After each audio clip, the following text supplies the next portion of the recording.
அடுத்த நாள் சீதா பிராட்டி, அவளுக்கு தெரியாது நம்மள பர்மனண்டா அமுச்சுடுறான், அவ ஜாலியா கிளம்பி போனா, இன்னைக்கு வந்து it is a day out அப்படின்னு கிளம்பி போனா. அப்படி போகும்போது லக்ஷ்மணன் அங்க நடந்ததெல்லாம் சொல்றாரு. இல்லம்மா, அண்ணாக்கு ஏதோ பத்ரன்னு வந்து ஒருத்தர் சொன்னார். சீதா பிராட்டியும் விடுவதில்லை. நம்ம ஒன்னே ஒன்னும், இது அடியேனுடைய அபிப்பிராயம், தப்பா எடுத்துக்கப்படாது.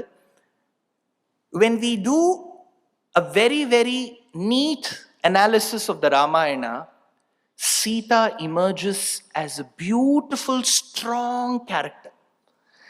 நம்ம வந்து சீதையை வந்து ரொம்ப ஒரு மீக் பர்சனாலிட்டி, அவளுக்கு வந்து ஒரு கபில் சிப்பல் ஒரு அட்வொகேட் வேணும், இதெல்லாம் வேண்டவே வேண்டாம். She can fight her case. அவ லக்ஷ்மணனை பார்த்து சொல்றா, நீயும் உங்க அண்ணாவும் வசிஷ்டர் கிட்ட படிச்சோம் படிச்சோம் படிச்சோன்னு மார்த்தட்டிக்கிறேளே, இப்ப என்ன பாரு லக்ஷ்மணா, ஒரு கர்ப்பவதியா இருக்கக்கூடிய பெண்ணை நடுக்காட்டில் விடுவதுதான் வசிஷ்டர் கத்து கொடுத்திருக்காரான்னு போய் உங்க அண்ணா கிட்ட போய் கேளு.